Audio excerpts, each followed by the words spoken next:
Hi hello and welcome to Lizu's food paradise. അപ്പോൾ ഞാനിന്ന് വന്നിരിക്കുന്നത് എയർ ഫ്രയറിലെ കുറച്ച് റെസിപ്പീസ് ആയിട്ടാണ്. ഓക്കെ, ഞാനിപ്പോൾ ഒരു എയർ ഫ്രയർ ഈ അടുത്തിടയ്ക്ക് വാങ്ങിയുണ്ടായി. കുറേ നാളത്തെ ആഗ്രഹമായിരുന്നു ഒരു എയർ ഫ്രയർ വാങ്ങണമെന്നുള്ളത്.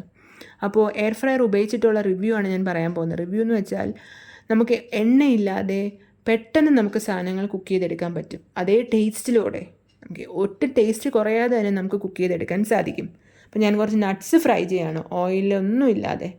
നട്ട്സിനകത്ത് കുറച്ച് സോൾട്ട് വാട്ടർ സ്പ്രിങ്കിൾ ചെയ്തിട്ട് നമ്മുടെ ഞാൻ വാങ്ങിയിരിക്കുന്ന ഫിലിപ്സിൻ്റെ എയർ ഫ്രയറാണ്. അതിനകത്തൊരു ബാസ്ക്കറ്റും ഉണ്ട്. Basket removable ബാസ്ക്കറ്റാണ്. ഓക്കെ, അപ്പോൾ അതിനകത്തോട്ട് നമ്മൾ വെച്ച് കൊടുത്തിട്ട് വളരെ കുറച്ച് സമയം മതി. നട്ട്സൊക്കെ നല്ല നമുക്ക് കടയിൽ നിന്ന് കിട്ടുന്ന പോലെ ക്രിസ്പി ആയിട്ട്, അതായത് 150 ഡിഗ്രിയിൽ 5 മിനിറ്റ്സ് വെച്ചാൽ തന്നെ മതിയാവും. പിന്നെ ഇതിൻ്റെ ഇതെന്ന് വെച്ചാൽ നമ്മളൊരു പകുതി സമയമാകുമ്പോൾ നമ്മളൊന്ന് എടുത്ത് കുലുക്കി നോക്കണം, കുലുക്കിയൊക്കെ കൊടുക്കണം. അപ്പോൾ ഇവിടെ നട്ട്സ് എല്ലാം നല്ലപോലെ ഫ്രൈ ആയി വന്നിരിക്കുന്നുണ്ട് 5 മിനിറ്റ്സ് കൊണ്ട്. പിന്നെ ഞാനൊരു കാര്യം പറയാനുള്ളത്, തണുത്തിരിക്കുവാണെങ്കിൽ നമ്മളൊരു 10 മിനിറ്റ്സ് എങ്കിലും വെക്കണം.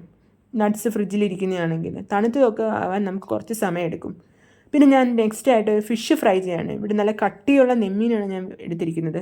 അപ്പോൾ അത് തന്നെ നിങ്ങൾക്ക് മനസ്സിലാവും എത്ര നല്ലപോലെ ക്രിസ്പി ആയിട്ടാണ് വന്നിരിക്കുന്നത്. 180 ഡിഗ്രിയിൽ ഒരു 12 മിനിറ്റ്സ് ആണ് ഞാൻ വെച്ചിരിക്കുന്നത്.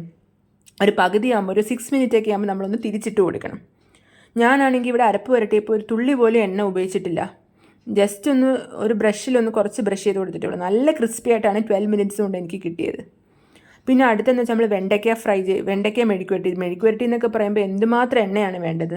അത് നമ്മൾ മസാലാസ് എല്ലാം പുരട്ടി അണിയനോട് കൂടിയാണ് ഞാൻ വെച്ചിരിക്കുന്നത്. 180 ഡിഗ്രിയിൽ 15 മിനിറ്റ്സ് ആണ്. ഇതെല്ലാം നമ്മൾ പകുതിയാകുമ്പോൾ ഒന്നെടുത്ത് കുലുക്കി ഒന്ന് തിരിച്ച് മറിച്ച് നോക്കി ഒന്ന് ഇളക്കിയൊക്കെ കൊടുക്കണം. ഓക്കെ, ഇപ്പം എന്താ 12 മിനിറ്റ്സ് കഴിഞ്ഞപ്പോൾ തന്നെ നല്ല രീതിയിലായിട്ടുണ്ട്. പിന്നെ അടുത്തത് ബ്രിഞ്ചോൾ ഫ്രൈ ആണ്. ബ്രിഞ്ചോളും 180 ഡിഗ്രിയിൽ ഒരു 12 മിനിറ്റ്സ് ആണ് വെച്ചിരിക്കുന്നത്. അതും മസാലാസ് പുരട്ടി.